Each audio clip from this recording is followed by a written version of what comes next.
Olá.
Welcome, ladies and gentlemen. Namaste, Assalamu alaikum, Ramadan Mubarak, and Happy Holi, also called Pagwa, which is being celebrated today. And good evening, good night, or good morning to all of you. And we are so pleased to have people in this meeting from all parts of the world in different time zones. I am Shakira Mohammed of Trinidad and Tobago, a teacher for the past 17 years. And ladies and gentlemen, this is our 251st edition of our ICC Thought Leaders Forum. We wish to sincerely thank all of you who have contributed in whatever way to the success of this ongoing Pan-Indo-Caribbean and Pan-Indian Diaspora Global Project. For 250 unbroken continuous weeks, we have been here every single Sunday, and in the past 4 years and 10 months, we have featured 1,224 presenters from all parts of the world speaking on 250 topics. Ladies and gentlemen, this is a weekly forum being hosted by the Indo-Caribbean Cultural Center, legally registered research and publishing company operating since 2010. And in order to continue this weekly program and to make it bigger and better, we are kindly asking for suggestions and volunteers. If you give a donation, your name will be placed on our poster and all promotional materials, and you can contact Dr. Kumar Mahabir for details. So, our moderator is usually Shalama Mohammed. However, she's having some technical difficulties to join us today. So I shall start our introduction, and we want to warmly welcome all of our presenters.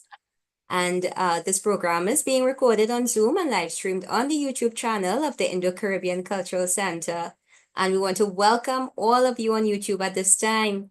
To avoid intrusions from trolls, we have decided to allow members of the audience to view and participate only via YouTube. And we want to thank you for your understanding and cooperation. So our program today is part 4 of our Living Legends in the Indian Diaspora. And we welcome our cultural activist, Sylvia Perez of Belize. Unique to Indian history in the Caribbean is the fact that early immigrant laborers worked in Belize for the sugarcane, as well as lumber and banana plantations. And as early as the 1860s, they worked under the employment of American ex-Confederates. Indians now comprise about 6% or 12,000 persons of the multi-ethnic population of Belize. And as a cultural activist, Sylvia Perez has dedicated herself to revitalizing East Indian culture in Belize. She is devoted to reclaiming and promoting Indian heritage in the form of festivals, campfires, storytellings, beauty pageants, cooking workshops, dance performances, summer camps, and cultural presentations. We must celebrate iconic people like Sylvia as living legends to honor their contributions, and we must recognize their impact while they are alive. These tributes allow them to see our appreciation of their work, which should motivate others to follow in their footsteps. So let me introduce our first speaker today, who is Dr. Albert Williams, professor at Nova Southeastern University in Florida. He supports his East Indian community in Belize, including providing scholarships to youths. He collaborates closely with Sylvia Perez. So we want to welcome you, sir, and you can speak for 15 minutes. Good afternoon. Hi, everyone. I am hailing from South Florida, and I want to take this opportunity to welcome all of you, as well as to take this opportunity to welcome one of our very own from Belize, Miss Sylvia Gilharry Perez. But to start my part, I want to serenade her and all of you on my guitar.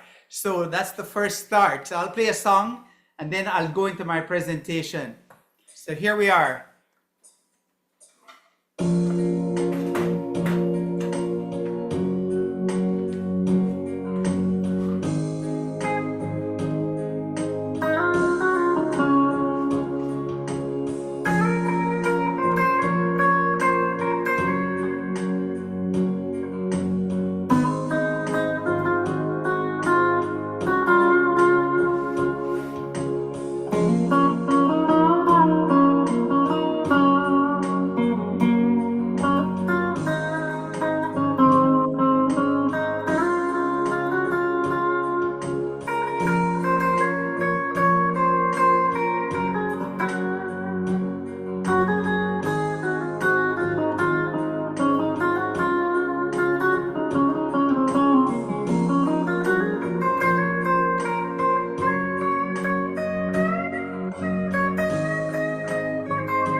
I hope you liked it.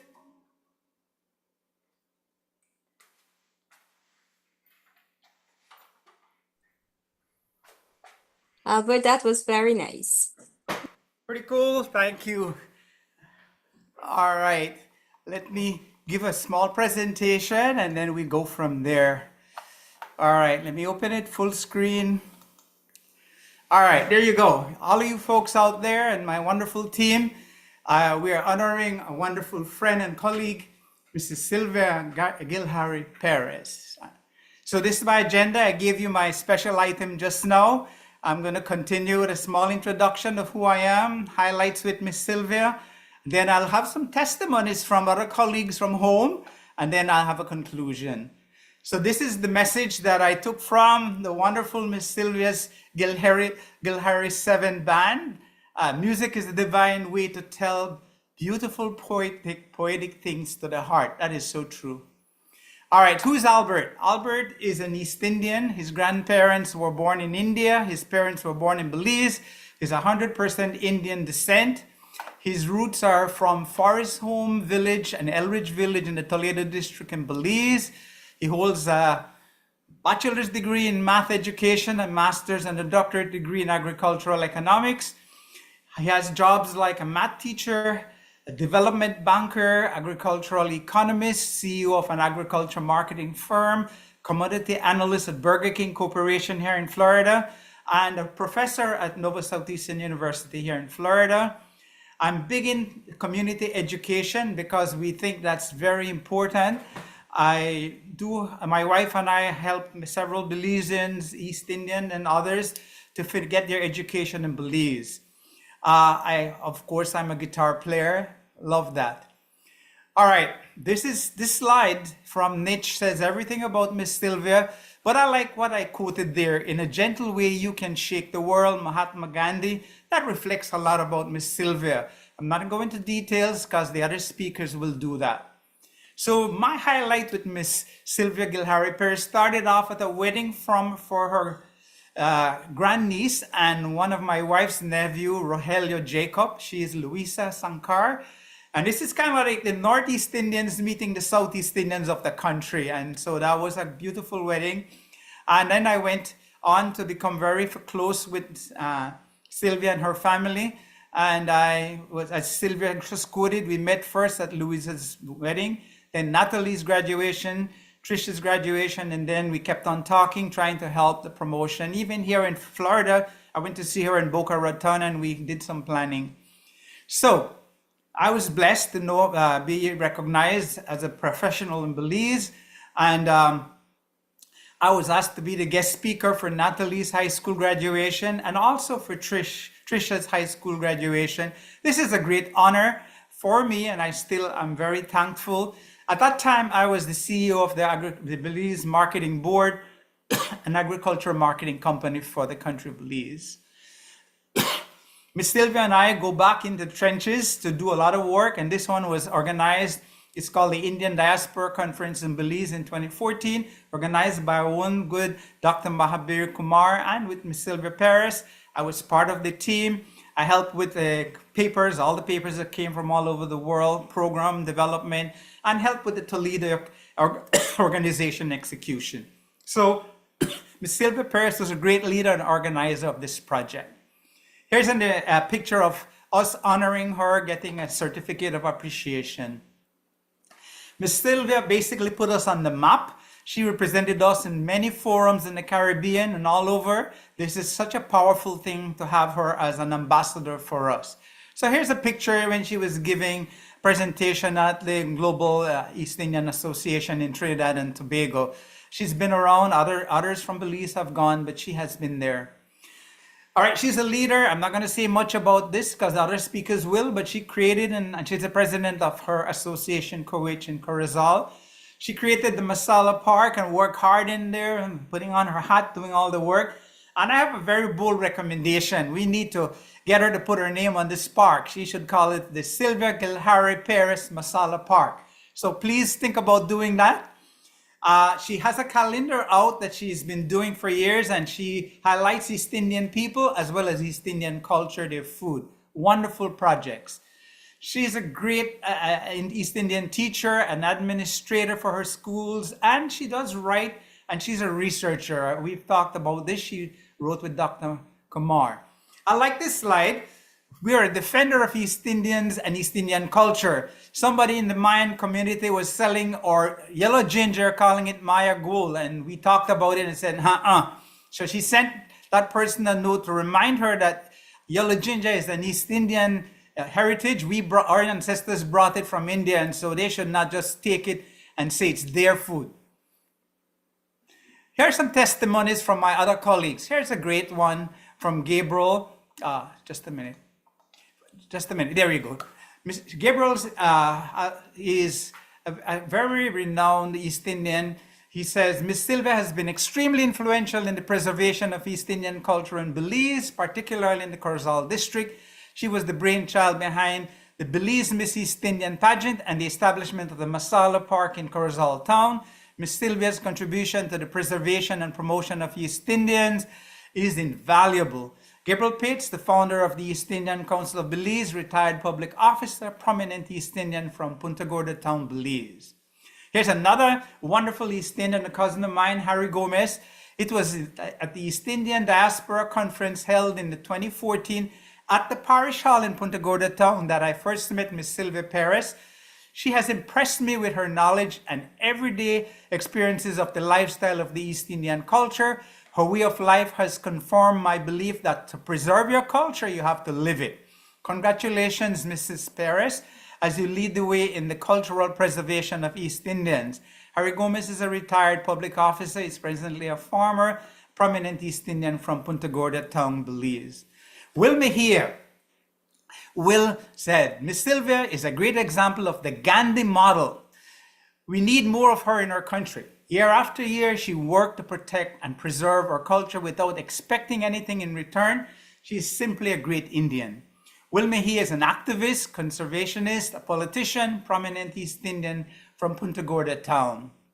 Carl Tyndall, he said, I'd like to congratulate Mrs. Sylvia Perez as being recognized for the hard work and dedication she has put into her organization over the years in trying to keep alive the history and culture of the East Indian people in this beautiful country we call Belize. It is my hope that she continues to organize the people of East Indian ethnicity so that we can unite and fight for what is rightfully ours. Congratulations, Mrs. Sylvia Perez, and thank you for your service. Carl is a prominent East Indian entrepreneur and farmer from Big Falls Village, Toledo District. Last but not least is Yvonne Soba Moore. She is an East Indian from Jamaica living in Belize City, and she's a strong supporter of the East Indian culture.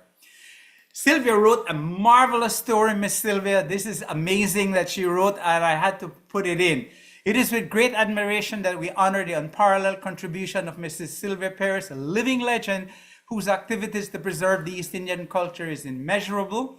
In a world that constantly evolves, Mrs. Sylvia Perez has remained a beacon of tradition, wisdom, and inspiration, continuously shaping the cultural fabric of her heritage for generations to come.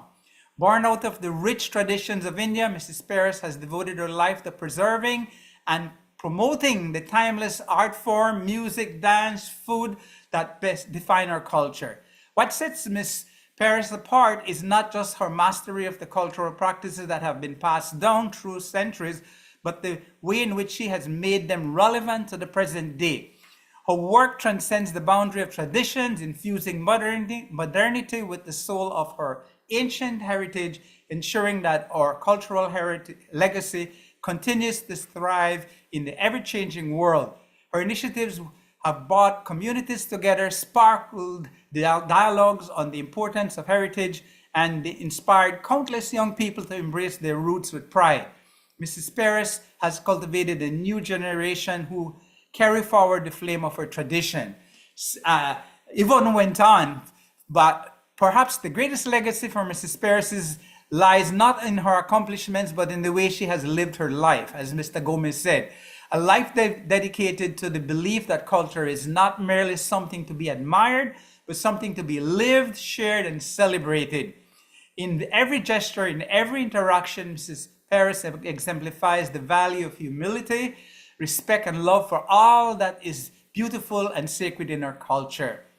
As we honor Miss Sylvia today, we do not just celebrate activists. We celebrate the embodiment of East Indian culture itself. Mrs. Sylvia represents the timeless spirit of our ancestors, the resilience of our communities, and the boundless potential of our shared future.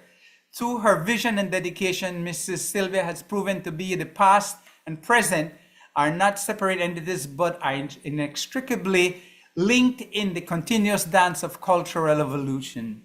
Thank you, Ms. Perez. Your unrelenting commitment to preserve the heart of East Indian culture and for inspiring us all to carry forward the legacy of those who come before you. Your work, your spirit, your influence will continue to guide us for generations. God bless. There you have it. Miss Sylvia Gilharry Perez, an East Indian legend, major contributor to the East Indian plight in Belize and the Caribbean. It's my honor and privilege to support and celebrate a champion of our people. Congratulations, Miss Sylvia Perez, and more informally, thank you, Sylvia. Thank you all for listening. Back to you. Albert, that was an absolutely beautiful message, and the testimonies were absolutely wonderful. A question for you, sir. Based on Sylvia Gilharry Perez's influence to Indian culture in Belize, are you inspired to play any Indian instrument? I have been asked that many times, and guess what I've done?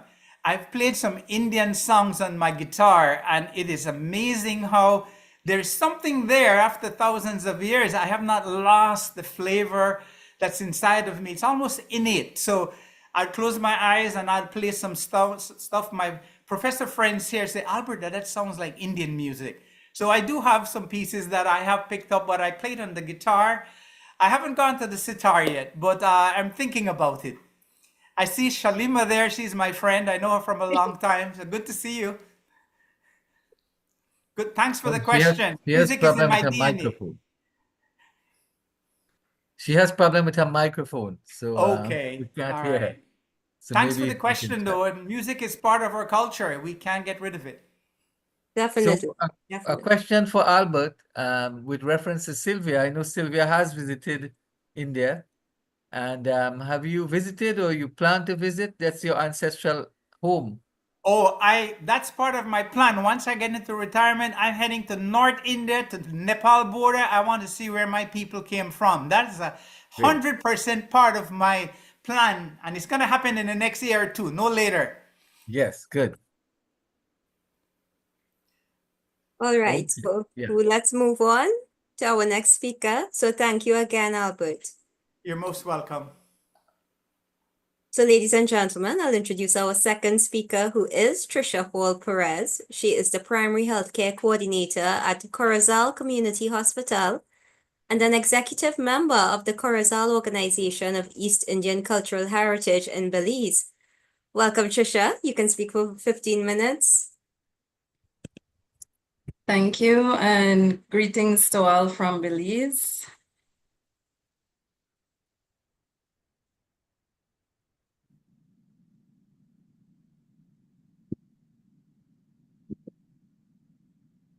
All right, yes, we can see your presentation. Okay, so good afternoon again. I will be presenting on living legend in culture for Belize, Sylvia Gilharry Perez. All right, so looking at her early life, born 7th June 1947 to parents of East Indian descent, and the 12th of 13 children in the East Indian village of San Antonio, Corozal, Belize, Central America. She continues or currently propels the preservation and transmission of East Indian culture in Belize. She is my mother, my mentor, and this is Sylvia Gilharry Perez.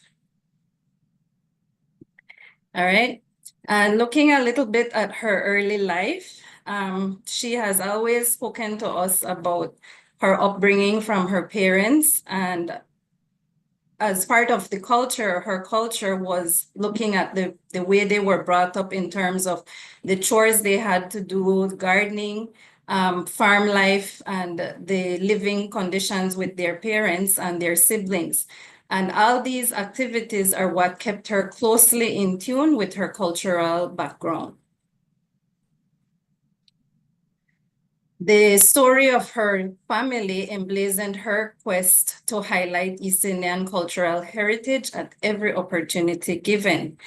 The way that they were brought up has inspired and motivated her to only inspire others to know of their culture, know of their ethnicity, and in this case, in her situation, to promote her East Indian culture, which here in Belize, unfortunately, is slowly fading away. So with that, she has taken every opportunity to try and promote it. So her duties or her commitment for cultural transmission started at home with us. Having 3 daughters in an inter-ethnic marriage and a multi-ethnic atmosphere living in Belize. We are in a multi-ethnic population. And with her being the mother, the female in the home, and in our culture here in Belize, she automatically took on the matriarchal dominance in the rearing of her daughters. All right, so teaching us as females how to cook and learn more about our culture came naturally.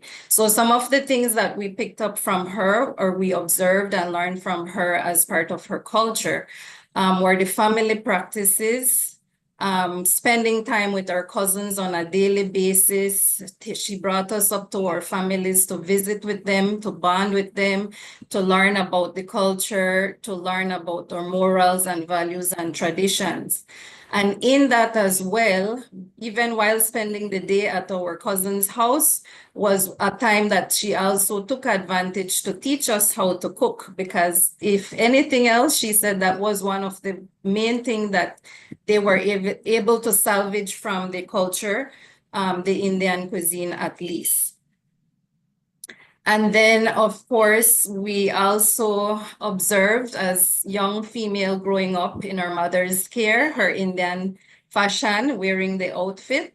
Growing up, we thought it was weird, but as we got older, we learned to appreciate and respect it in the culture. And even us now, as we are adults, have started to be inspired and wearing more of the Indian fashion, which involves the jewelry and the different Indian outwear. And then finally, the secretarial assignment, working with my mother. From a very young age, she used to put me to type all her work, her documents, when it came to documenting her interviews, that she would interview elderly people about the culture, or writing letters that she is requesting for some assistance or something in the culture itself. So doing those work for her made me learn more about the culture and appreciate it on a higher level. In terms of continuing with her cultural transmission and promoting the culture, she took it to the next level of promoting it to the community around her and also internationally. So the initial stage was that she did co-author a booklet in 1983 with Palma and Wade on the East Indians of Belize. And then she further went on to produce a documentary film called Artifacts of East Indians in Belize, of which she gave me the task to also be narrator for that documentary, and that was under the directorship of Dr. Kumar. And then, of course, she continued to prepare several articles on East Indians in Belize, and it was featured in Gopio International and Kumela 2019 magazines. And then she also co-authored Chapter 6, The Indians in Belize, Remembering the Past to Secure the Future, along with Dr. Kumar.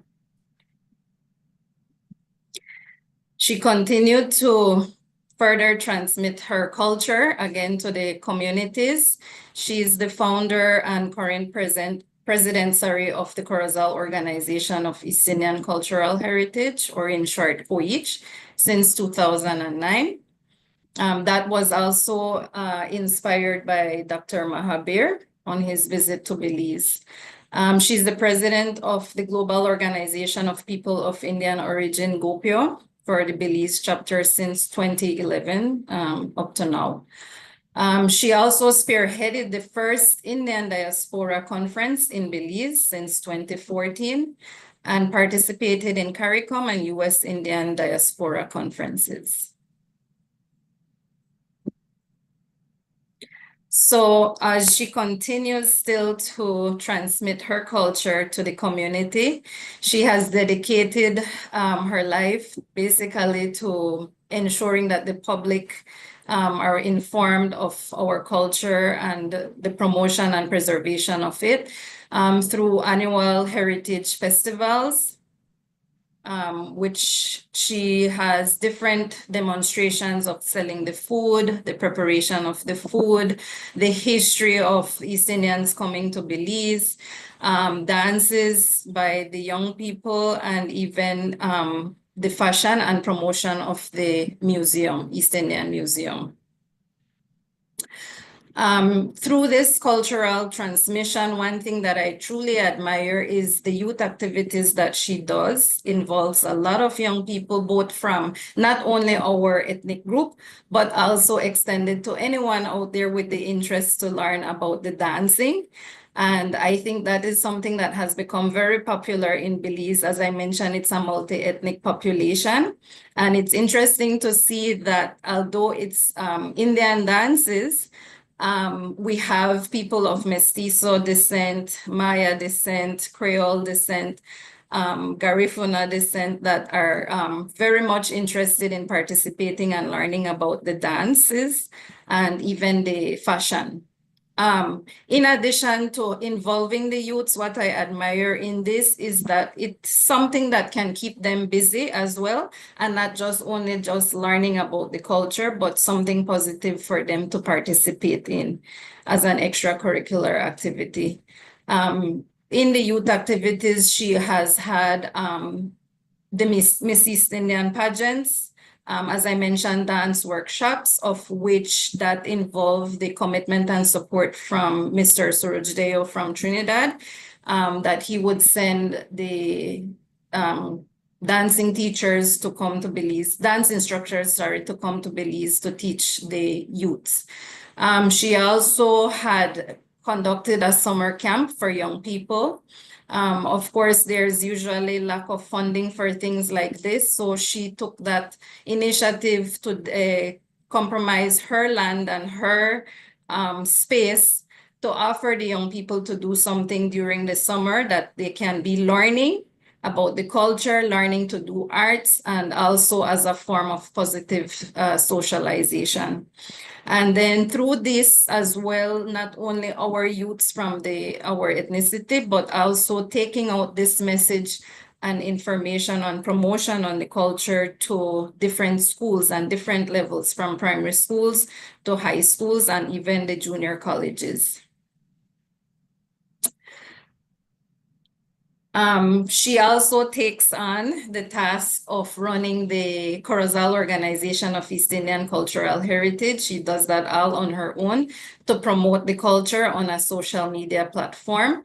And that means not only limited to Belize, but for the world to know about the East Indian population that we have here in Belize and our daily life and different things that we use on a daily basis.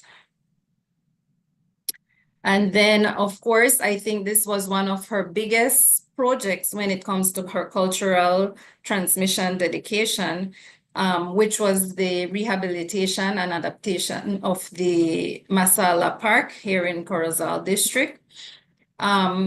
This was a very unique project because although it was highlighting or being dedicated to by the Corozal Organization of East Indian Heritage, it still was open to the public in terms of providing a safe community space for all levels, all ethnicities. It wasn't only for one ethnic group. It was also a place that they can also call as home for them to conduct their events, their annual events that they would have, the Mother's Day Tea Party, the festival, etc. And then the park is designed in a unique way where it is also set up in an interactive and informative and attractive way to give the history of the East Indians here in Belize. For example, the benches have the initial East Indian surnames that are found in Belize. And as you can see at the picture that I have up, that's the stand of the name of the park. But below it has a stand that has the rubbing stone and the seasonings or the herbs that are used for the cooking, which is, like I mentioned, is one of the main things that we held on to in our ethnic group. And also the promotion of being a friendly environmental space. So as I mentioned, it has been used for several activities for all different range of people. So I'll just play a short video clip, which is basically just encapsulating what my mother has done. Of course, it goes far beyond this, but to not keep back the time, it's just a capture of what she has been doing actively to promote the culture. Culture is fast disappearing. And since 2009, we were encouraged by a visiting professor from Trinidad to try and start an organization that will try to recapture what we have lost, to try and preserve it, the little we have left, and also to promote the culture. We have been having festival each year, and we started a pageant because we felt that we need to bring the young people on board, because they will be the ones who will take over after we are gone. And if they don't get to learn much of it, then what will happen? And so we try to get them on board so that they can get an experience of what their culture is, how rich it is, and why they should try and preserve it and promote it and also practice it. And we find that by having a pageant would be an enticing way for them to come on board, because sometimes they say, you know, culture is for old people, but not so. We would like them to be involved also.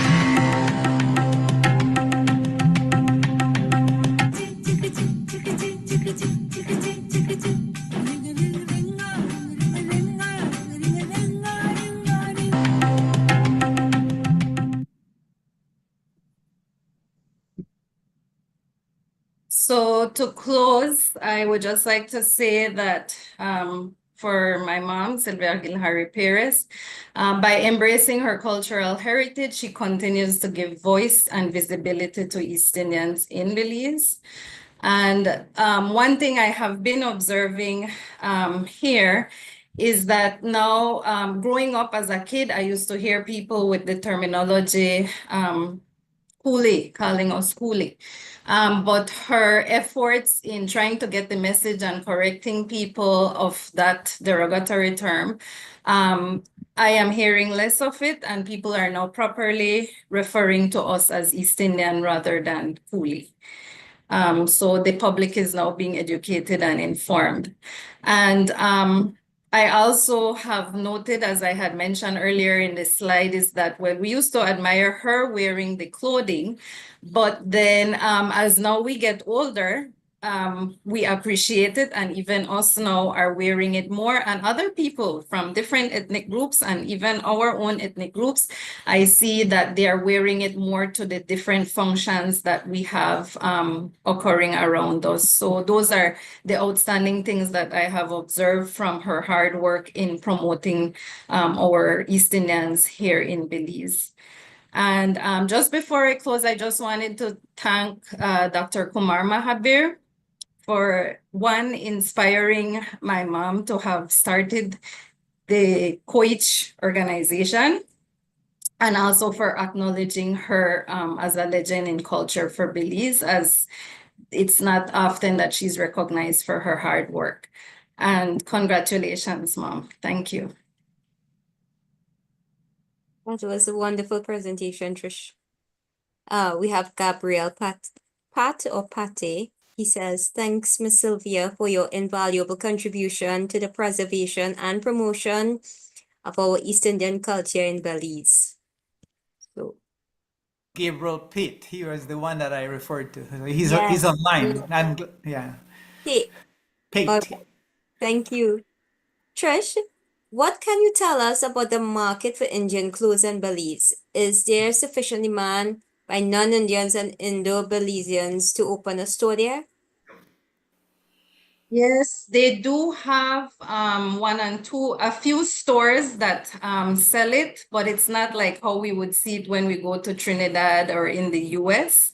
But I know that if somebody was to really invest in it in one, that it would definitely be a hit, because like I mentioned, it's not only like us with the being people of Indian origin or East Indian descent, but other ethnic groups that are so fascinated with the outwear, the jewelry and all that. They're always asking me where I get my earrings, or they want my earrings and things like that. So I know that there is that that possibility for somebody to have that here in Belize. Oh, fantastic. So I hope someone on YouTube who's listening will try to do that service at Belize. Trish, I think if they contact you, that'll be a fantastic business. Yes, I believe so. All right, thank you so very much. So we'll move on now.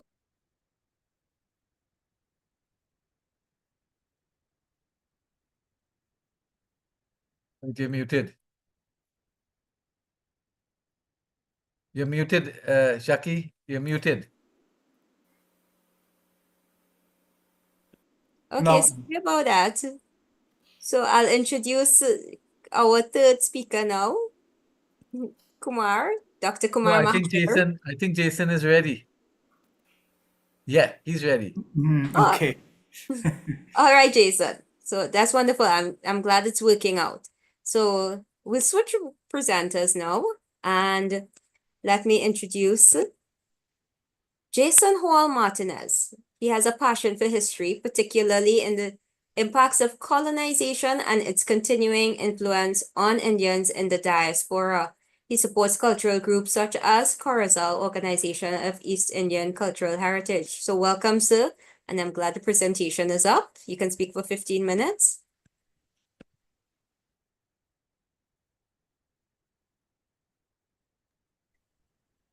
He has to unmute, and Can you unmute? I'm prompting him to unmute, but Jason, can you unmute? You're right. Can I you hear think you me? have. Yes, Yes, we can hear no. you now. Yeah. Yeah. Do you see the presentation? Yes. Yes, tragedy and triumph. Okay, thank you, thank you. Apologies for the technical difficulties that I'm having here. Um, That's as, all as right. okay, as I go through the presentation, because I can't see what's in front of me. Um, I'll try to scroll as I'm speaking. So I'll guide um, you as best as I can. We have tragedy and triumph on the screen. okay. And that type. Well, before I begin, just want to thank the organization for giving me an opportunity to share about our family and the work that my dear auntie has done over the years. She is absolutely a treasure within our family. We are blessed to have her and the work that she's done to continue our traditions and our culture. Um, Her life of service has absolutely made an impact, and she is absolutely a force multiplier. As you can see, the first picture there is it should be of our family, a large gathering, and that's evidence of her influence. Right, these kinds of gatherings only occur when you have a force like Miss Sylvia Gilharry Perez. Moving on. Our family has continued to evolve and spread out across Belize and into the United States. That continued migration has had a profound impact on the culture of our village and the core of who we are. Um, the teacher and the pathfinder, and I think those two terms really define what my auntie's about. My dear auntie has intentionally invested in our family by ensuring that the younger generations know our family history, our traditions, our foods, and remnants of our language that is still sprinkled in our vernacular. Um, the continued migration that has profoundly impacted our culture and the core of who we are. Uh, Today, those that have the means have left the village to find economic stability in the larger cities in Belize and in the United States. With that demographic change, we have had significant gains in educating our people and establishing a strong economic base for our children. But with any change, their gains and their losses. Our movement out of the village has put us in spaces and places where our traditions are in competition with other dominant cultural norms. Today, we're facing challenges of being consumed by outside cultures that are more aligned to convenience and the fast life of the big city. Our children are more apt to prefer Chick-fil-A to a samosa filled with chickpeas or burgers instead of a wonderful mutton curry.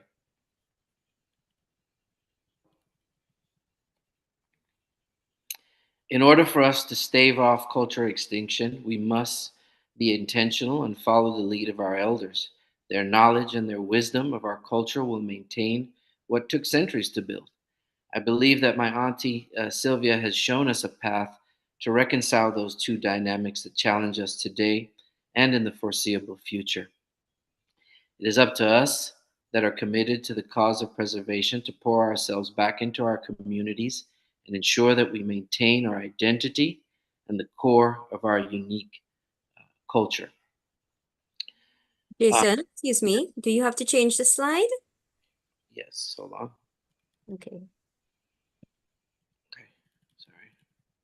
Can you see the No, we are not formulator? seeing anything change. No.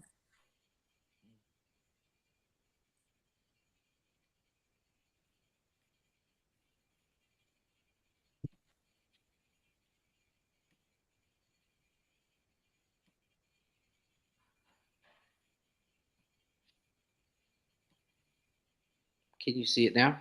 Mm-hmm. Sure, we have the pollinator. Excellent. Okay. Um,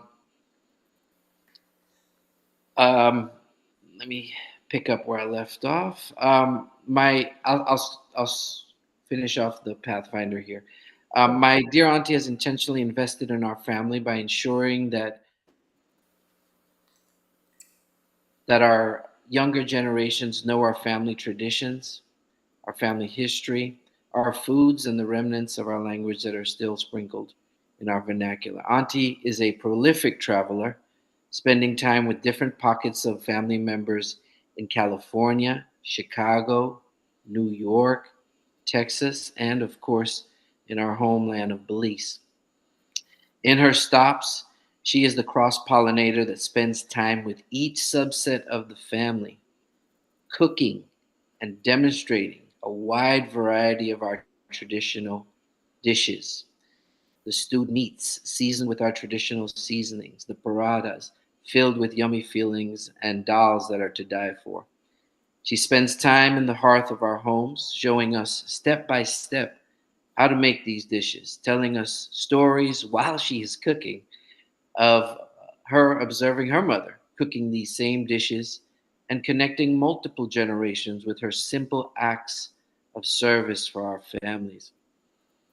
If she can't make it to our home, she's always a text message or a phone call away if we need to phone in an auntie to refine that recipe or to find out what step we missed with our attempts at replicating these foundational dishes. And you can see in the pictures here, these are different family groupings that she is sharing and transmitting her knowledge to. And one of the things that I would like for you to observe is just how young some of the folks are that's in these pictures. And so, really showing her intentional focus on younger generations and handing off um, what she knows around the food and the cooking, which is a pillar of culture and its transmission from one generation to the next. In that bottom left hand corner, you'll see some roti being cooked on an open fire. I think one of the things that we'll never replicate in the modern city is the smokiness of food that's cooked um, in those outdoor kitchens that my auntie is an expert at. All right. I'm scrolling to the next page. Can you see? Yep. Yes. Yes, we're seeing They are the pictures where there are persons who Cooking. cooking. Yes, yes. And the top left picture is Auntie showing us how to build what we call a fire heart. And that's where the traditional cooking occurs. In that second picture, you can see her seasoning up those meats with the curry and the cumin and the different herbs and aromatics. Um, and below, you'll see some of her nieces carrying on that tradition. So the transmission is absolutely happening. There's evidence of it.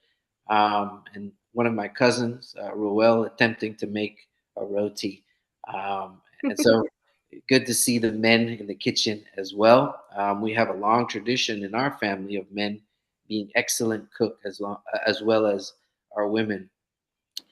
Three dishes below there. My favorite in the middle is the choca, kind of a salsa or a pepper sauce that is foundational to any of our meals, and then just some curried mutton to the right there.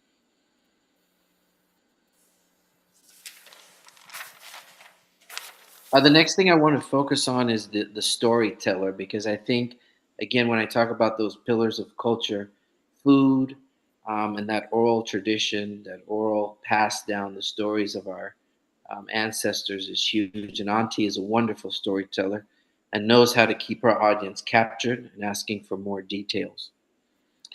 She has passed down tales of our grandparents, and that's the picture you see there. My grandfather, John Hall, and his wife, Lucy Hall, with a couple of their children, my aunt and uncles.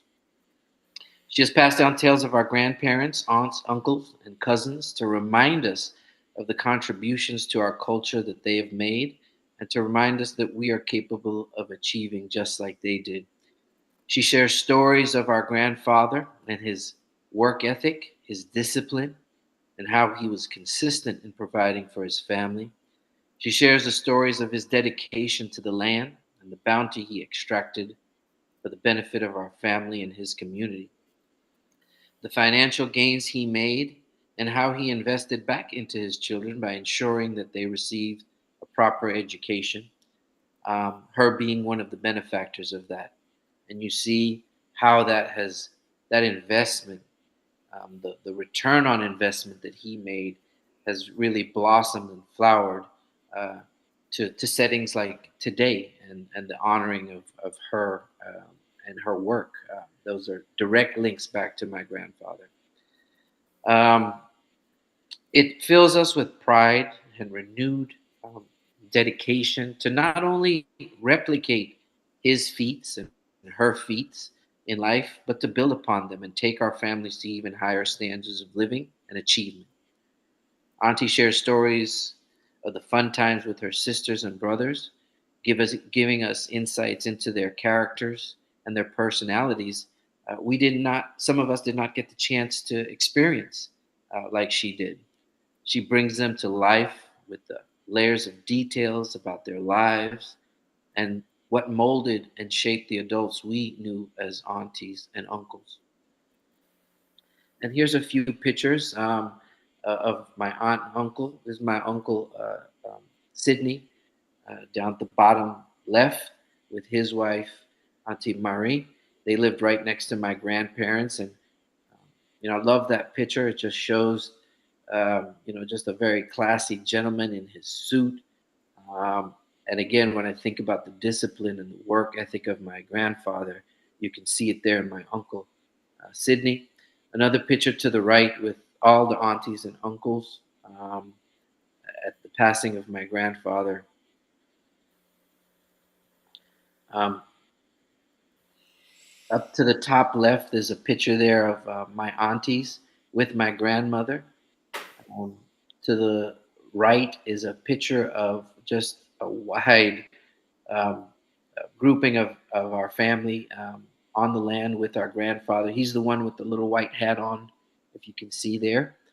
And you can see we are um, a large family. All those children now have families today, and so um, we're blessed to have uh, just abundance of cousins and second cousins and third cousins today. Bottom left is my uncle Alden. He's one of the uncles that really um, carried on some of the traditions of my grandfather in working the land and passing on that knowledge to subsequent generations. The bottom right is from one of our family reunions where we lit some lanterns and let them off in the air to honor our past ancestors and to um, show them respect for the lives they lived and the things that they left us with.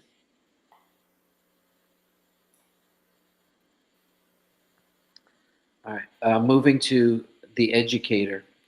Auntie is by nature an educator and spends time teaching us about Indian culture that was lost along the migration and integration paths our families have traveled.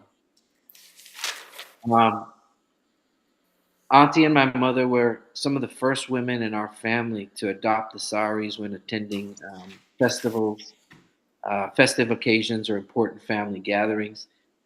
And just to go back to what Trisha shared, it was foreign to us at first. And I think we were very conditioned by Western culture. And it took a little while to adapt and to see the value of them wearing these outfits and reminding us of our past and our connection back to um, the subcontinent. Auntie is one of the few in our family to return to the motherland to see firsthand who we are and what we came from. In so doing, she has set the standard for us to follow and to ensure we continue nurturing our connection to the subcontinent. She was the first to take time to remind us that we still have some remnants of our language, with such words as Dory, it's a little canoe, roti, takari, sano, the form of eating with your hand, and of course, even derogatory terms like coolie. She's been intentional in planning our family reunions and ensuring we have these traditions of meeting up with each other to visit, to see the new generations, introduce them to their family members, and it's always centered around foods and stories. And there's some pictures there of just some old ways we used to travel with a horse and a cart. Picture of Auntie out on a lagoon that is one of our family heirlooms handed to us from our grandfather. He fished on that lagoon. He worked the land around that lagoon. And you can see Auntie in her element, that smile, just the joy of connecting back to her youth, her father, and her family. Another picture here of Auntie with one of my cousins and her in her sari. And so, again, evidence of that transmission happening with the younger generation taking on um, our cultural norms with dress and attire. Another picture here of Auntie with her nieces, again, um, sparked by her enthusiasm for our culture and her example that she set for us. These things are now norm. Um, Another picture of Auntie and her dedication to the land, her with her chickens, and really connecting us to how we used to feed our families, how we used to um, maintain um, um, our food supply. A few more pictures with Auntie showing her younger generations what the land can provide and how our grandfather um, provided for her. I love these pictures because again, it shows that culture and transmission happening. We are farmers by nature. We are people of the land, and you can see from very young ages, we are teaching and showing that younger generation how to farm and provide for themselves. This picture below here is Auntie showing us how they used to decorate their house back in the day, their own wallpaper that they had. And again, just showing the resilience of our people, even though they came from little means, little wealth, little history, how she has been able to uh, share with us who we are and bring value to the things that um, she uh, she experienced as a child with her family. Auntie has laid a strong foundation for us to continue the important work of cultural transmission from one generation to the next. It is up to us to build on her legacy and life's work. Auntie, we honor you and we are committed to continuing your work in the decades ahead.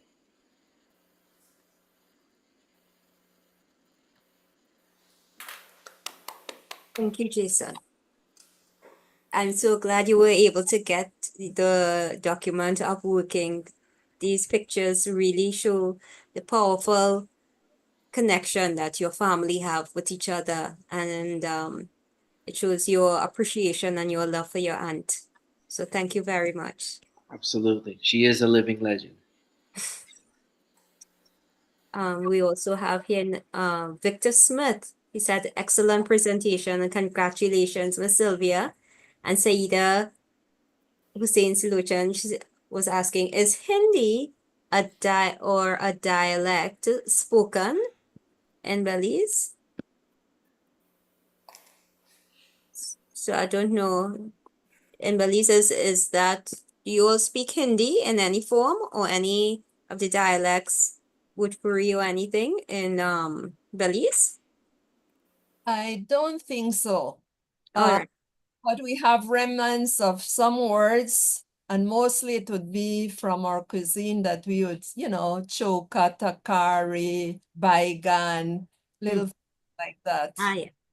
Really speak it as a dialect. Excellent. Unfortunately,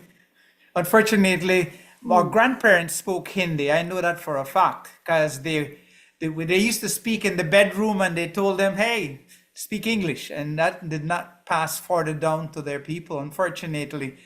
I call it the challenges of small numbers. I understand. I understand. All right, we also have someone else, Moti Sukla. He's saying wonderful presentations of an amazing person. Thank you, Dr. Mahabir, for enlightening us through this program. Question, are there temples or mosques where Indo-Belizeans can worship freely? Yes, we call them the later Indians. We refer to us as the ones who came by ship, and we refer to the ones who came later, they came by plane. And they had more opportunities, more privileges, that their culture is intact. They can afford going back to India. They came more as Sindhis, as business people. And where I live in the north, there is Mandir. They have their own temple and they worship there. And also in the city, there's another one that the Belize, the ones in the city worship there. So there are two temples, and the modern Indians who came later still practice their Hindu religion. Sylvia, thank you. You are full of knowledge. So let me now introduce our next speaker, who is Dr. Kumar Mahabir, a researcher on Indo-Belizeans, a university lecturer and associate fellow of the Royal Historical Society in the UK, and a fellow of the Eccles Center for American Studies at the British Library from 2022 to 2023. So welcome, sir. You can speak for 15 minutes. Thank you. Right, so let me get my presentation going. And it's in tribute to Sylvia, who is an icon, who should be emulated.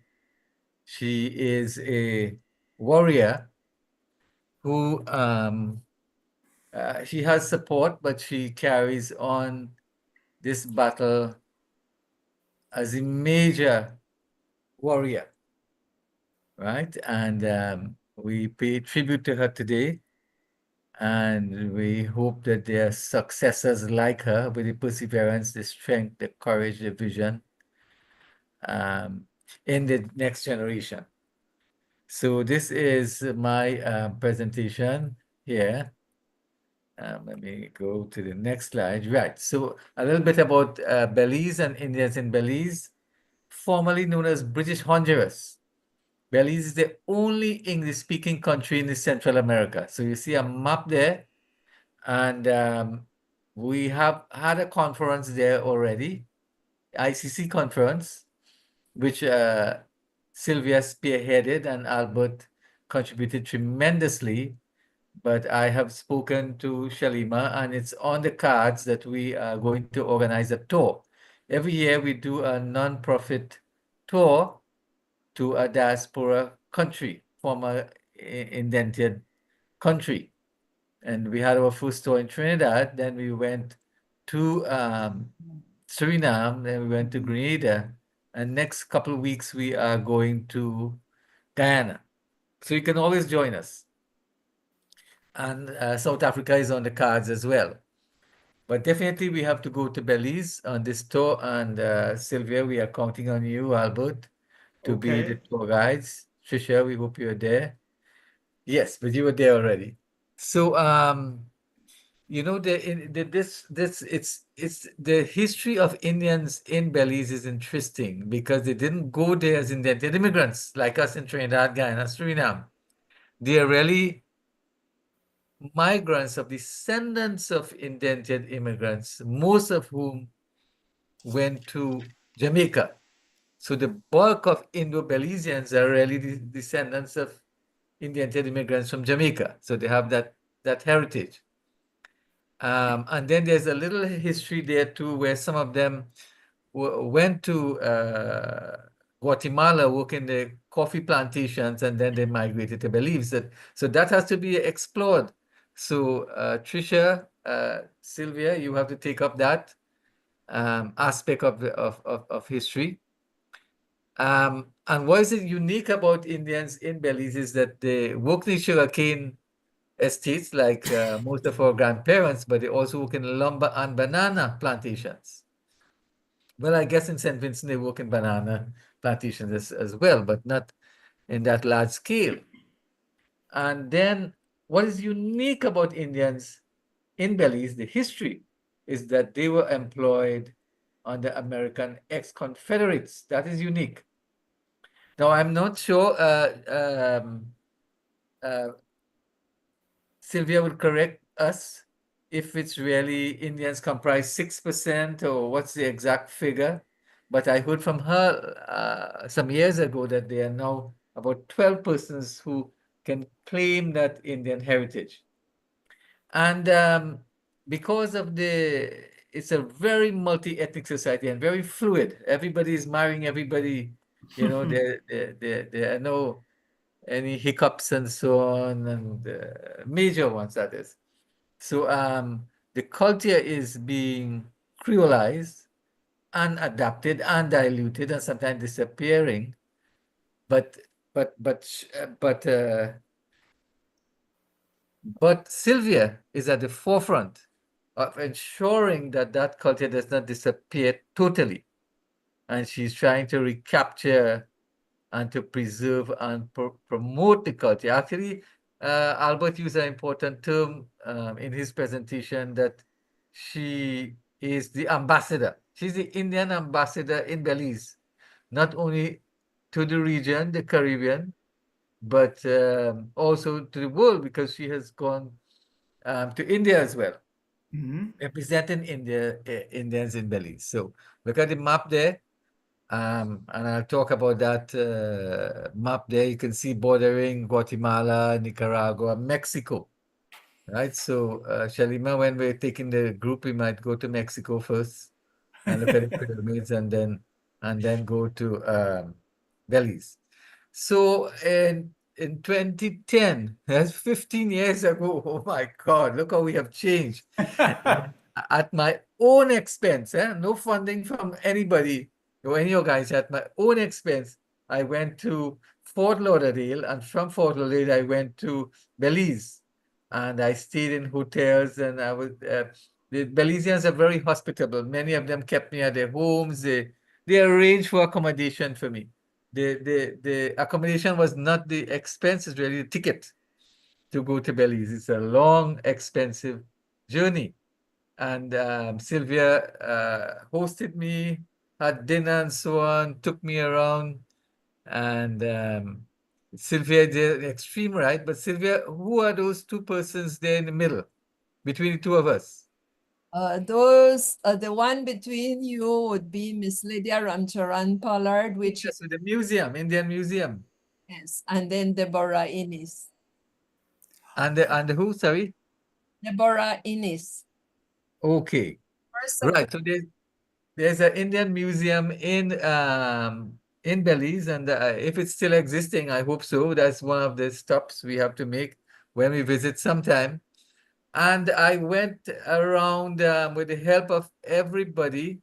A lot of people were very hospitable to me, taking me around. And these were the people who I interviewed. Now, if you look at them, you could swear they're from Barrackpore and Pinal in Trinidad. They could be, they look like if they're from Indians from Suriname, Indians from Guyana, right? So typical, unless they begin to speak, then you would know, well, they are from Belize. I met Mr. Pate, and you could see his picture is there in the middle, left, right? He took me around. He was the leader of East Indian Heritage Group in the southern part of Belize, Punta Gorda, is it? Yeah, Punta Gorda. Yeah. Punta Gorda, right? And I'm always fascinated with elders. So here I'm interviewing a lady there, an elderly, and this lady with her two daughters, she took me around, took time from her work to take me around. I interviewed these people here. The man on the top left, you know what he told me, and it resonates with me up to this day. He said one thing he regrets in life is that he does not have an Indian child because he, of course, with the intermarriage and so on. And he told that he was very sad, very sad. But the community is small, and they're married within the community so much that they they have to look outside now, and you can't blame them. It's a small Indian community because if you don't do the investigation, the check-in, you're going to marry your cousin. So you have to outmarry. You have to look for partners outside the ethnic group.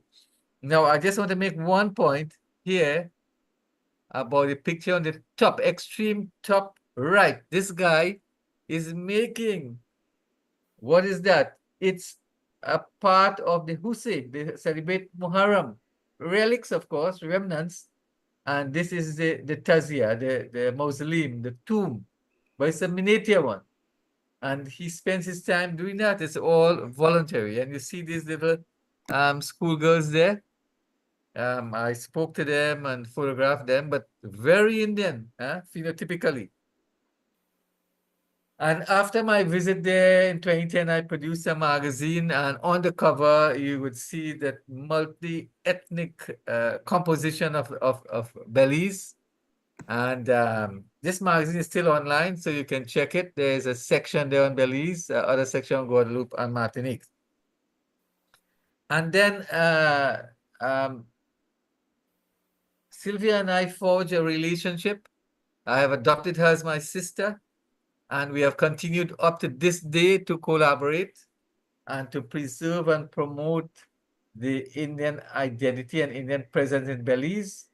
And so we have published a lot of articles. This is an example of an article in a journal, journal, right? It's serial publication. Her name is there, my name is there, and Man in India. That's the title of the journal in India. Or there are hardly Hindus and Muslims left out of that wave of migrants. They have all converted. And when I went there was no temple or mosque.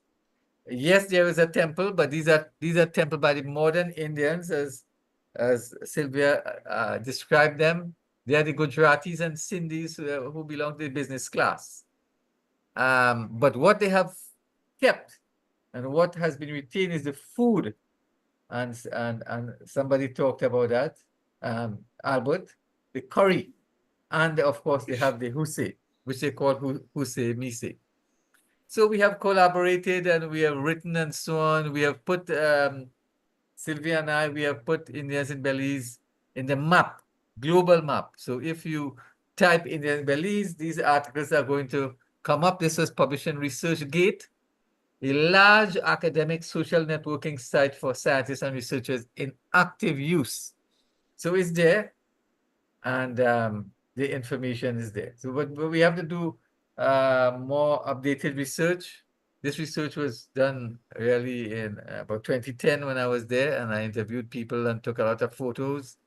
And oh yes, Sylvia did produce a book, which she lent me. I have to put it in the library. And we presented together, we present conference papers. So we're not only publishing articles in journals and magazines, but we present papers together. This is at UE Trinidad, a conference entitled the Global South Asian Diaspora in 2011. And it's under the panel Cultural Reconstruction. So what Sylvia is doing is reconstructing this diasporic community. And she's resisting that total disappearance, obliteration, that creolization, that disappearance. She's resisting and adapting as we have to do to ensure the culture survived. So we did this there. And then we also published a chapter in a book. I'm the editor of the book, published in India. It's there on Amazon and so on. And a co-authored paper, Indians in Belize, remember the past to secure the future, in 2013, New Delhi. And this is a conference. We had one in St. Vincent. Sylvia was there. And Sylvia was here again in Grenada in 2016. This is Jai Says from Grenada, always with us. And on the extreme left is Sat Sugdev, a businessman from Trinidad. And Sylvia is truly an ambassador because wherever she goes, she wears her shalwar more than any Hindu in Trinidad, more than any Indian, more than any Muslim. Everywhere she goes, she wears the traditional wear. And I mean, she has put a lot of us to shame, right? Because we only wear these attire in certain ceremonies and festivals, ethnic. And again, this is 2016 with me there, Brother Noble Khan and his wife in the hijab, and Sylvia is there. And this lady there next to me is from one of the French-speaking country, I think. Yes, and Shalima is there. Shalima, you look very tall. So Shalima is there, 2016. So we had a conference in St. Vincent, and Sylvia is always there. And one in Grenada. Sylvia is always there, often at her own expense. This is the sacrifice we make, who have a vision. And then the first Indian Diaspora Conference in Belize in 2014, right? And Sylvia, of course, was at the forefront, supported by Albert. And it was a successful conference. Beautiful poster. And then Sylvia is everywhere. In Trinidad, she has visited Trinidad many times. And here we are taking a picture together in front of a poster. And she has traveled the globe, spreading the word that Indians in Belize exist. Because people, without Sylvia, people wouldn't have known that. She took that message outside of Belize. And then together we produced a film. If we have time, we will show a little excerpt of the film. And this is my presentation. So up to you now, Sylvia. Thank you. Thank you, Kumar. So Can we adopt Dr. Kumar? He's one of us. Yes. Well, Sylvia is already my adopted sister a long time ago. Yeah. Thank you. Yes, thank you. But we hope we want to take a group to Belize sometime. I'll be part of it. Yeah. We have to plan. So, While Kumar, Sylvia has her strength and energy, whatever is left, we want her to be there. Yeah, okay. Kumar, I Jackie. have a question for you. What is your Yes. fondest memory of your Belizean sister? My fondest memory. Mm-hmm. Oh my God. She that toast that she took me there at her home. And she took me to her garden. Of course, she must take it to her garden. And she introduced me to a lot of people around. She had her vehicle and she drove me around. Very hospitable.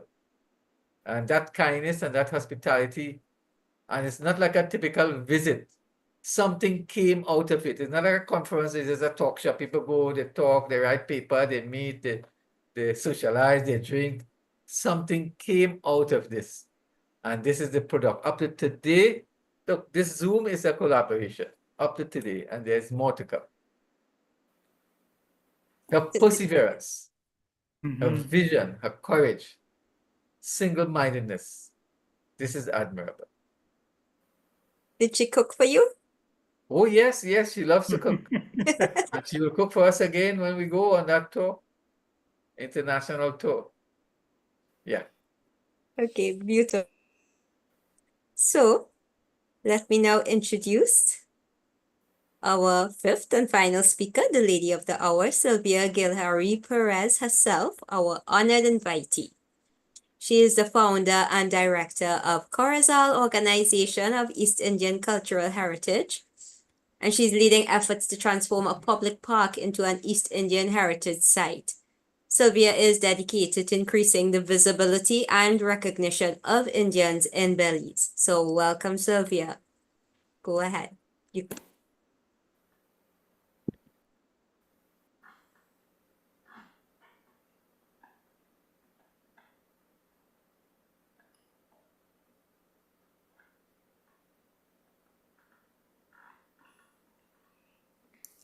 Good afternoon, everyone. I believe that after all what I've heard, I don't need to say anything to say conclusion because most of what I had to present was already said by the first speakers. But I'll briefly talk about some of my pioneering spirit of people who had helped me along the way. So, if you can begin.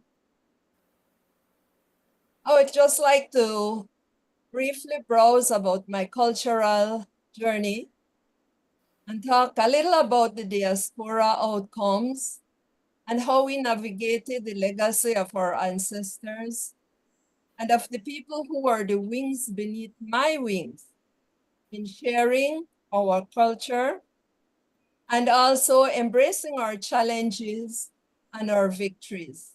Next. Dr. Kumar has already spoken about Belize, but I just want to say that I am a second generation descendant of time expired laborers.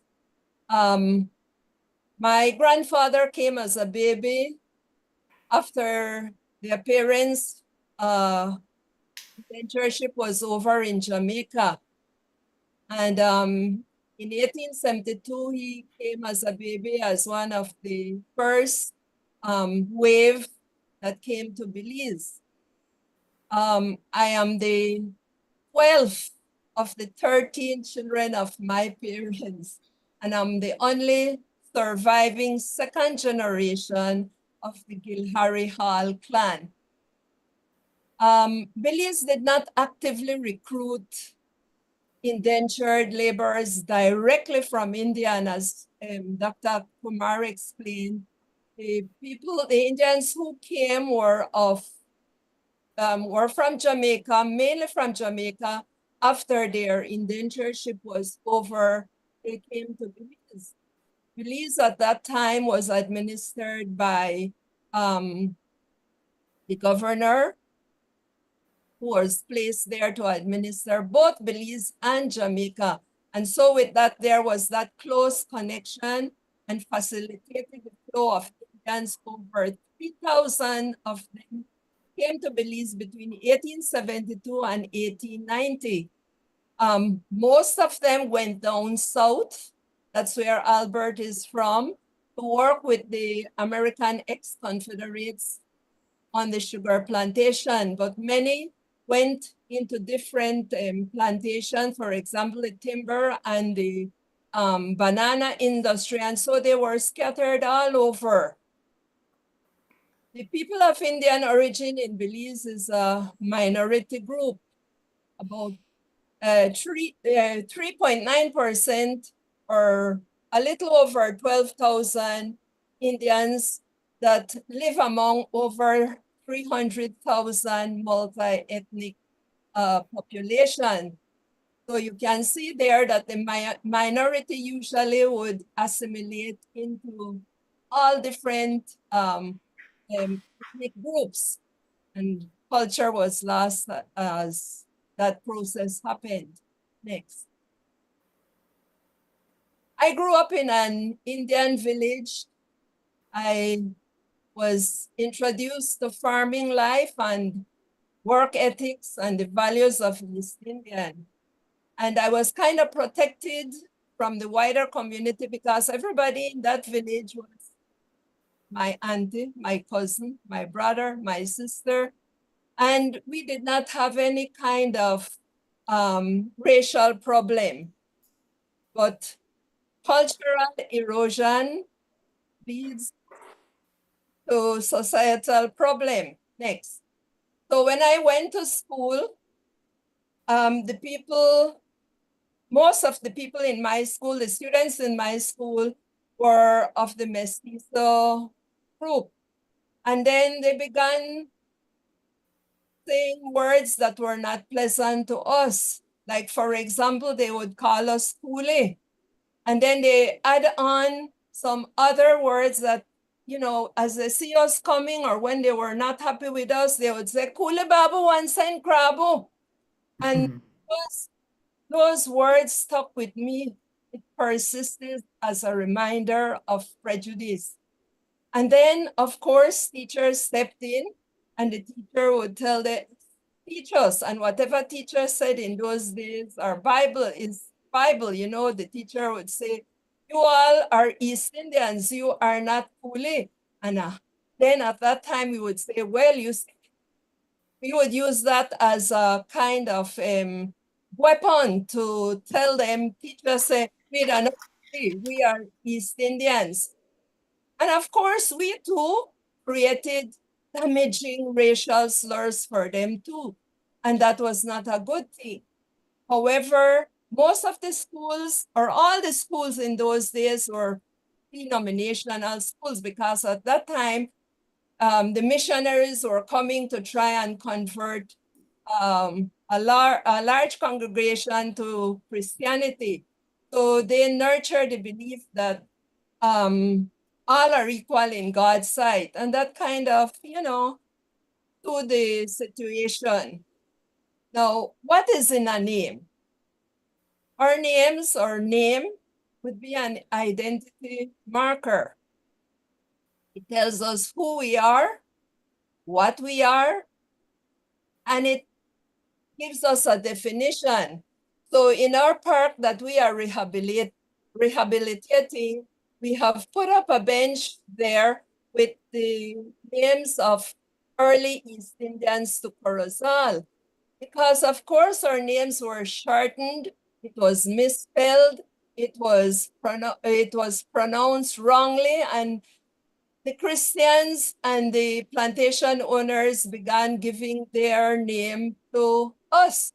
However, it is interesting that a lot of the names, although they are not, they did not derive from Indian or Hindi, when you mention that name in Belize, we could know that it is an Indian. Names like Budna, Dugal, Daniels, Piet, Tadasi, Sankar, Muhammad Ali, you know that would sound more Indian, Johnson. And so we have put down those names there as landmark that early East Indian surnames. Interesting also to note is that there is a village in Corozal by the name of Calcutta.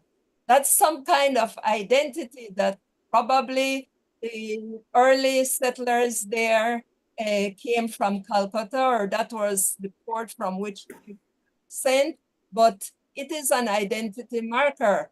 Just below that, there's a picture with a shop called the Hindu. That's their identity marker. That shop is for them. So, you know, there are different ways for us to be identified. Next. Our tangible heritage are also ways of cultivating a sense of identity.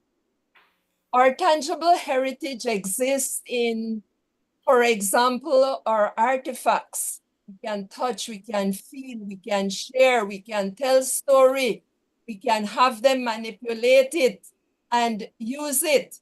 All of those artifacts are silent reminders. They are also markers of our past. They are identity of our past. Next. Next. Next. We display them not only in the museum, but we also display them at our festivals, at our events. We write articles, we put pictures, we post them so that it will create an awareness of what belongs to us and what we can identify with. Next. Our intangible heritage. I am so thankful to Mr. Mangru, who have been sending dance instructors to our community, them the skills or the different moves of dancing, which have continued up until this day. Having our cultural pageant is a way of attracting young people. And if we are having 10 contestants, it doesn't mean that only 10 will get to know about our culture, because those 10 would in turn get their parents, their families, their friends, and different people to help them in the preparation for their cultural presentation. And everything they do would be bringing across to the community some sort of cultural knowledge, their introduction, in their talent, in their formal wear. Next. Our village still do backyard gardening. That's our first the first settlers, when they came to Belize, they did work on the sugar plantation, and on the side they also did work at home. They had subsistence crops, which was used for the table, and what they had left over was sold. In our summer camps, we also bring in the young children of East Indian descent, and also who are not Indians, to share with them some of our culture, mainly in cooking and also in plants. And they are happy because we recognize them, give them little certificates, and they would like for it to happen more often. Next, please. Our intangible heritage. Traditional healing still continues in our village. Can you go back? Yes. Our traditional healing still exists. And in one way, it has created a livelihood for some of our traditional healers, because there are testimonies of their natural medicine that they gather from the surroundings and have proven to be beneficial to us since the beginning of time. And so that continues at our festivals, in our calendars, we publish, in our articles, we talk about them. Next. The media has been tremendous help to us also, and we are able to share information about our culture using the media. Next. the Husamise. The Husamise gives us the knowledge that it was a Muslim commemorative celebration. Today, it is not practiced as before, but I grew up with the preparation of the tajé at a different place where it was made, and around December it was carried around in the town. The dances, the tajé now has taken a Christian flavor, and that represents the Ark of the Covenant, and the dancers, instead of Hussein and Hassan, has become Cain and Abel, the two Bible brothers from the Bible. So, you know, they have over time it has taken on the Christian flavor, but we still perform it at different festival. There are a few people who still do it, and just to give a sense of what was there before, what was there to solidify some of our culture that is not practiced anymore. Next. And again, we have to say a big thank you to Dr. Kumar Mahabir. He came to Belize, visited and talked to us. He urged us to start a little group, even if it is a small one. Next, all the pictures. And so he got also Mr. Surajdeyo Mangru from Trinidad to get on board. And Mr. Surajdeyo has not left us up until this day. If we need somebody to come and show cooking, it will be at his expense that he will send them. And we are forever grateful to those two people from Trinidad who have sparked a flame in us to retrieve our culture, to preserve it, to promote it, to practice it. And Dr. Kumar, he never leaves me. Sometimes when I get discouraged, he would say, I will not get discouraged until I die. And that puts me to shame because, you know, he has helped us in starting it. He must continue it. We must embody the rich culture that our forefathers have left for us. Next. The wings beneath my wings is the members who are the catalysts for our progress. And they are the members of the Corozal Organization of East Indian Cultural Heritage. Most of them are my relatives, I must say. They are the ones who are willing to carry on this torch. They are the ones who have met the challenges. They are the ones who have sacrificed. They are the ones who have never given up on me. And I surely appreciate their great help in meeting the great challenge of promoting culture. Thanks. Next. Miss Lydia Rancharan Pollard has also been with us on this cultural journey, and she has a privately owned museum, Windows into the Past, and she's always ready to help us in whatever way she can in displaying the treasures that tell the story of our past. We also partner with the National Institute of Culture and History, the High Commissioner of India to Belize, the Honorary Consul General of India, and the Indo-Cultural Union of the Caribbean and the Americas in helping us to promote our culture. Next. Wait, could you go back? Right there. And then my efficient personal assistant is my daughter, Trisha, who is on board with us from the inception of our organization. She's my wing underneath my wings. She helps me fly above. She stands beside me and help me in everything that I do. Oral discussion about information, the technological work, the physical assistance when I get busy, she takes over at home. If she is at home, she helps me. If she is at work and I need her, and if she's busy or not and I need her attention, she finds a way to do it. If she is not in Belize and is away on study leave, I still get to her. But sometimes she flies above me and put me down to say, Mom, you're getting too old.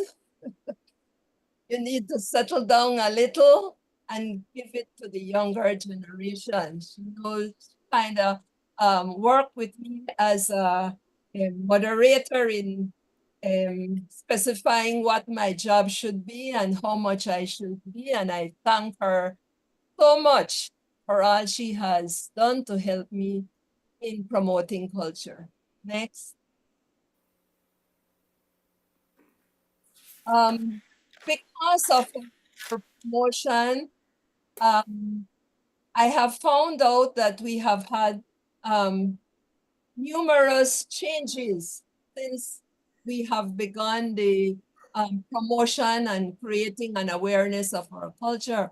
I find out that people who weren't sure because of our mix of the mixed marriages because of assimilation, that some people didn't even know to which ethnic group they belong. But with us bringing out our culture, there are many individuals now who are claiming their Indian heritage, and I am so happy for that. Next. There are also non-Indians now promoting the Indian legacy. For example, this beef steak here is not an Indian dish. Click on it. Please click. Please click. It's not an East Indian dish, but when they promote it, they add to it that it will be accompanied by tomato choka, which is an East Indian dish. So they are using our food to promote their food, and that's a good thing. Next. We find out that in Belize, there are many non-Indians who have begun growing the yellow ginger. And of course, they learned it from us. And that's fine. I like that. But what I would like to see in the future is that they give credit to the Indians. You know, at times I feel cultural appropriation is taking place. And that is not good for us because we are not getting promoted as we should. I'd like to see in the future a caption that would say, Belize, this one has Belize golden spice or a taste of Belize. But it's not only that, it's for us. So as identity markers, I believe that credit should be given to us. I would like to see in the future a caption that would say, for example, grown by East Indian families, processed by East Indian women, from our farm, from our East Indian farm to your table. You know, little things like that to give us the credit with you. Next. There's a growing popularity of the golden spice turmeric. The world is now clamoring, not only in cuisine, but also for medicine and cosmetic. What a wonderful opportunity we have of promoting what our forefathers brought with them to Belize. Next. And as the first speakers also talked about, is a significant number of individuals are wearing and showcasing Indian attire, the beauty in it. I feel so connected when I wear my Indian outfit, and I don't care if I am the only one wearing it, so that I will wear it. I look so different. Continue, please. I find now that the job of sharing the knowledge has become overwhelming for our little group. There are several schools that keep asking for us to put on a display, set up a booth at their festival, so they display our artifacts, display our food, display our information. And that's a good thing. Those are some of the rewards that we are reaping, and we know that our culture still exists. Next. The Indies have come at a later date, and as I said, they're afforded the opportunity to go back to India, to marry their Indian people, to bring their spices and whatnot from India. And because of them, we have been able to see some of the Indian practices firsthand. However, I feel that they have a wonderful opportunity of sharing the culture firsthand with us, instead of us having to go to Trinidad, instead of us having to coordinate with Grenada, with another place, to coordinate with our people who came from the same place, with our and teach us some more about the culture right there at home. Next.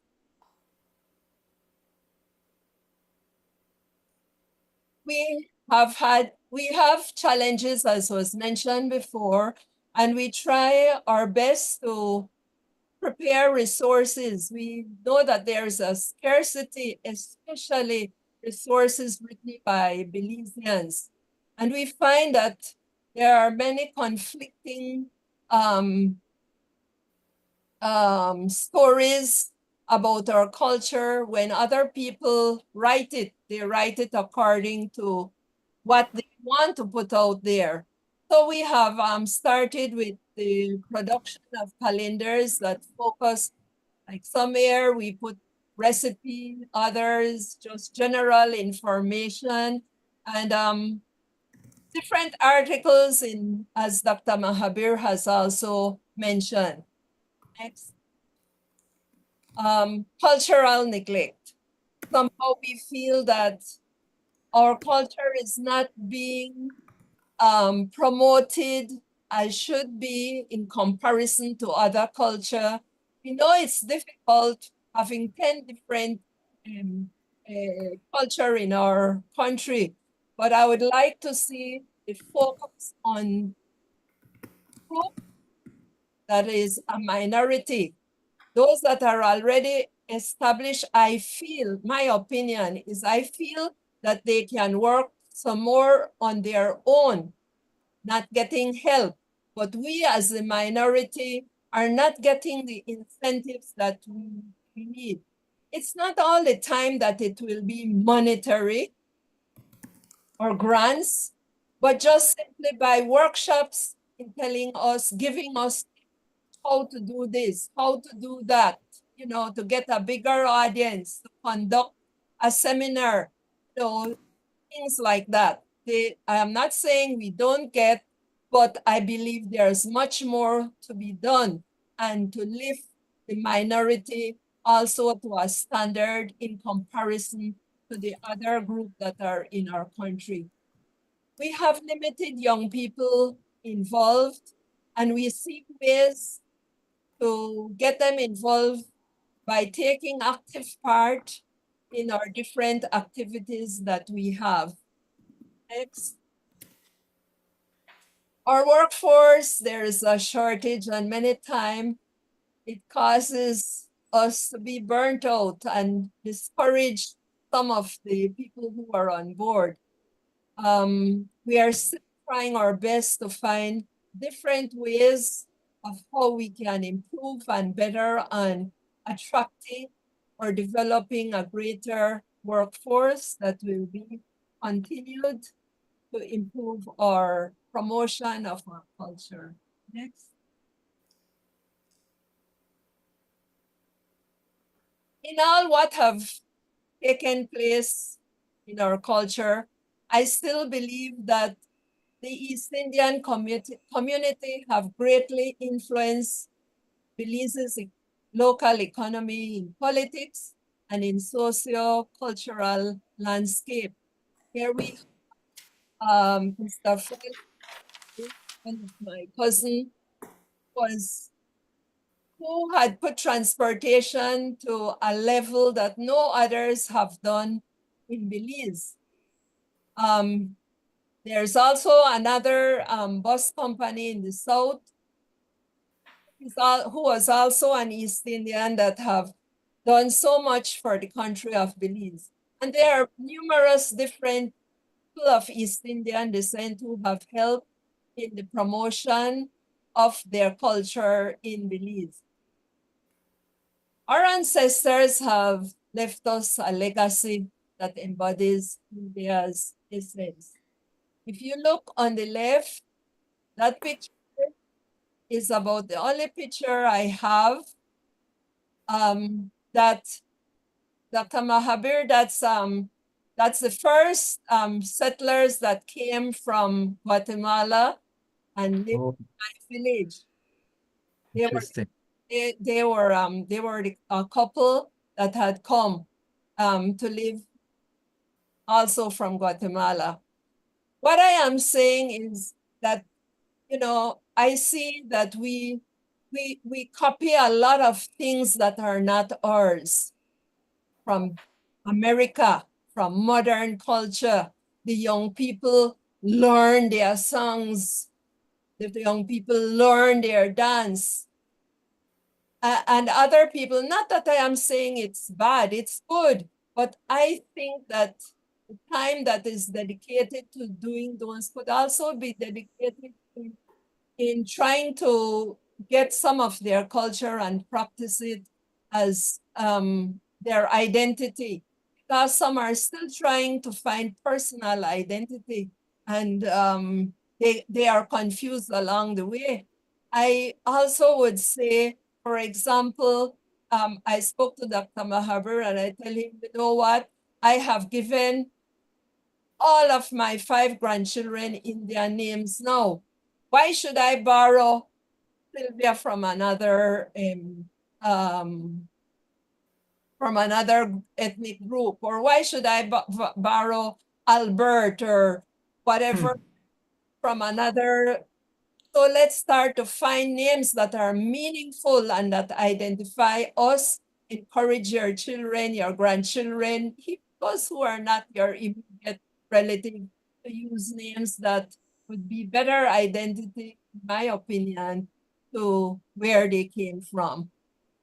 Our ancestors, we find all of us who are trying to recapture our culture have found a lot of challenges along the way.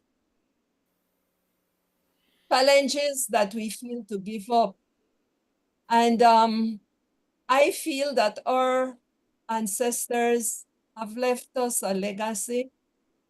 And in that legacy, they fought for it, they worked for it. It didn't come easy for them for what they have left for us. And so I feel it is our duty to take up the challenge and try to recapture and try to preserve and promote our culture. Next. In sharing our culture, I have met many downfalls. I have encountered many sad situations along the way that I felt to give up. Everything was not a smooth and pretty road, but I can surely tell you that I have gained more than what I have given. I have reaped the rewards of seeing some of my culture being promoted that my ancestors have left that they did not get to see. And when I see those things happen, it makes me very happy. Next.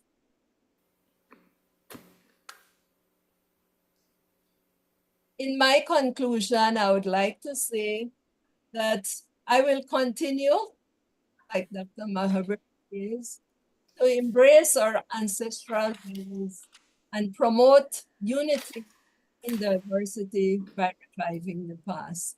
Thank you very much.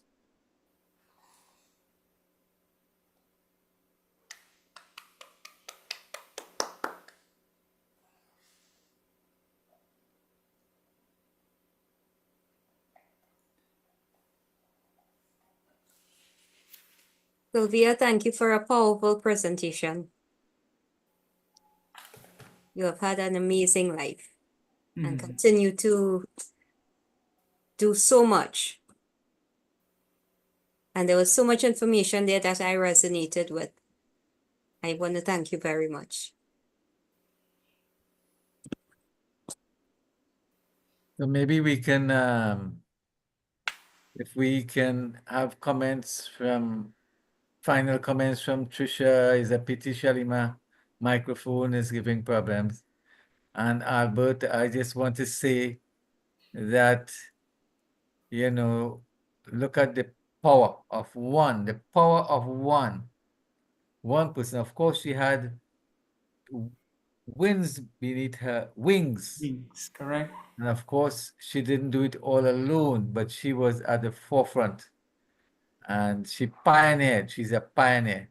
Correct. And every community where we are, in whatever sphere, whether in culture, economics, business, agriculture, always have faith in the power of one. I mean, look at all the great religions.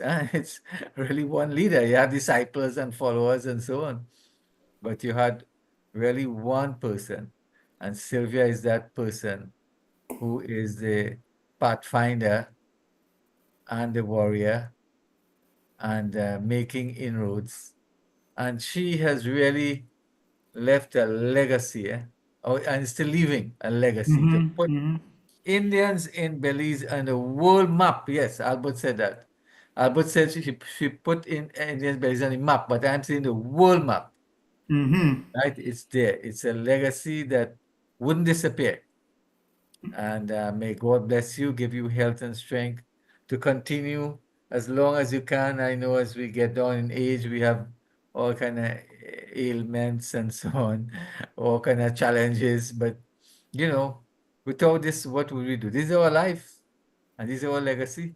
If you take out your activism from you and from me, and from Shalima, and from Albert and everybody else, what are we living for? There's nothing really to live. It's we eat, drink, sleep, but this keeps us going. And I think we are proud of you, Sylvia, congratulations, and keep going. Yep. Albert? I endorse everything you said, Doc. You are an inspiration to all of us. I must tell you, the folks from the South knew you went there and you inspired them too, and they're doing their thing too. And the Yellow Ginger Festival is based on a lot of what you have done to inspire them. So believe it or not, that catalyst is there, and we really appreciate you and your leadership. It's funny, the leadership of one can go good and could go bad, but I'm not going to talk politics today. I'll leave that alone because I studied a lot. But I have to thank Sylvia, and I openly will tell her that her leadership has, I was kind of one of those, she sent me texts and say, Albert, this is not working, that's not working, but we make it work. We figure out to support each other. And I support by text and I support by money. So it's a little of both to try to make the world work, And so I was thinking about that today before I came on, and I said, nothing that grows comes smoothly. You have to do what it takes to make it happen. And Doc, you've done it. Trisha is learning and she's recognizing that all those pretty work she did not come smoothly. And Sylvia can tell you that there are hiccups along the way, but it becomes normal to recognize that that's the case, and then we do what we have to do to get it done, you know? So Sylvia, this is your day. I told you to be excited, and we honor you, and we will continue to support you. And by the way, before I finish, Sylvia said, hey, let's start up back and let's keep on going. And I'm proud of her. We will do some more to improve what's going on in Belize in terms of educating, writing, as well as promoting in many other ways. Great. So before we ask Sylvia to say the final words, I must ask. No, let me ask Trisha first, and then I'll ask Sylvia. Trisha, any comment? Any? Well, again, I can only say that I can only hope I have at least half the energy that she has at her age, doing the work that she does. And I believe that's what keeps her going as well, having Yes. these kinds of inspiration and activities to do. And again, I thank you, Dr. Mahabir, for guiding us along the way. And guiding is still an underestimated word for what you do for us. There was a point I was even referring to you as Uncle Kumar, because that was how closely you would work Yes. along with her. Dr. Albert, similarly, that I only knew him as one of the best guest speakers at graduation, but now he's now on board with us. Even though he's in Florida, he still communicates a lot with my mom and with us as a group, and supports us and guides us as well. So thank you for that. And I too am on my way to aging. So I am only hoping this is an inspiration for the younger people as well to come on board and advocate for their ethnicity. Thank you. Yes. So let me ask Sylvia a final question, and then she can do her own closing. You visited India. What inspired you? What impressed you? Is it only once you visited India, or tell us? You know, ever since I wanted to know where I came, well, I know my descendants came from somewhere in India, but I don't know where. But I always dream of at least touching the soil, probably where my ancestors walked. And before I left, I cried and I cried. And I said, could it be I would have been in a better life there? Or is it better that I was sent to Belize through my ancestors? Because, you know, you see the life there, you see extremes, the rich and the very poor. And when I look at the very poor, I said, could I have been one of those in that little house out there with coming to Belize? But I always wanted to know. I have done two different DNA tests. One tells me I am from Northeast India, one tells me I'm from South. And so now when I am going back, I will try to go to the South. I'm still working. I have joined a group in Jamaica and another group who tries to help you and give you clues and tips of what to do. I'm working with somebody from Trinidad, and I'm working with someone from Jamaica, because I feel in Jamaica, I will get a lot of help since my ancestors directly, you know, the ones that were close. My grandfather came from there, but so far I'm still working on it. Great. Any closing remarks? Where are you going to, what do you see yourself doing in future? Next 10 years, next 20 years, what do you want to achieve? My greatest desire, Dr. Kumar, is to get a stronger working group, because I feel like time is coming close. I feel like I am not getting to do what my mind is flooded with. I can't accomplish, and I feel lonely at times because I do not have all the support. Not that I am not getting, I'm getting a tremendous amount of support, but the people who I'm getting it from are the ones that I get help from over and over.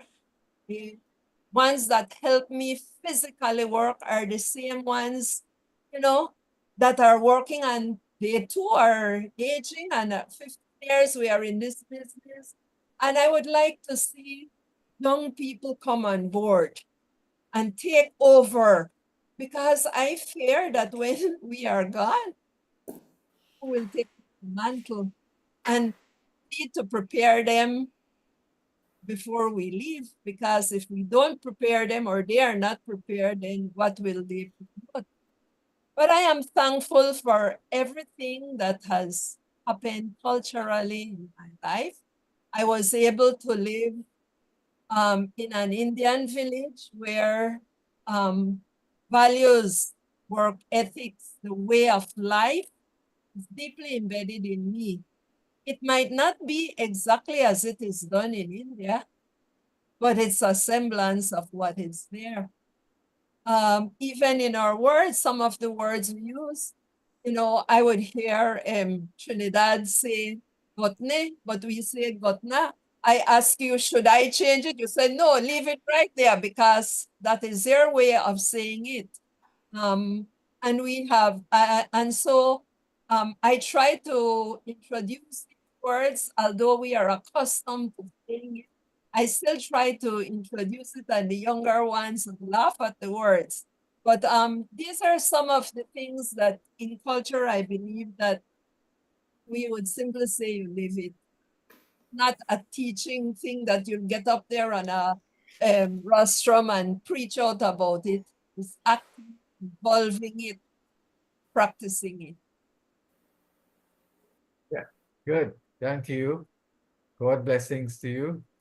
Thank you so much, Dr. Mahabir. If it wasn't for you, Thank you. long way, and we continue to rely on you. Mr. Thank Suraj you. still, Yeah. is willing. If I only would tell him tonight, send me a dance instructor for sure. He never says no. He Thank says, you. Sakoki will get that plane ticket, send them to us, and we always get that help from him. And there are several others in our community that personally contribute. Mr. Will in PG never gives up on me. By asking more than once for the air, he's willing there. And these are the people, when you are feeling low and you feel you can't make it or you can't accomplish what you're doing, and you can rely on these people, it Yeah, fans, it brings us up. great. Okay, time is upon us. I wish we could go longer. So Shakira would bring the program to a close. Yeah. Thank you, Kumar. And we want to thank all of you, all of our speakers, for their sacrifice and for giving freely of their time, their expertise, experience, their knowledge, skills. And Shalma, I know you are here with us, so thank you for being here, even though you have the issues there. As we said earlier, this public meeting is being hosted by the Indo-Caribbean Cultural Center, and you can feel free to contact the ICC to publish your books. And remember that we are asking you to kindly give us your suggestions, and if you give a donation, your name will be placed on our poster and promotional materials, and you can contact Dr. Mahabir for details. Our topic next Sunday will be family responsibility to the elderly in the Indian diaspora. So again, we thank Dr. Kumar and his team, Daryl Grantham, Navin Mangal, Pravin Ram Singh. And please visit, like, and subscribe to our YouTube channel to see all our past recordings. I am Shakira Mohammed of Trinidad and Tobago saying goodbye. May God bless you all. Dhanyabad.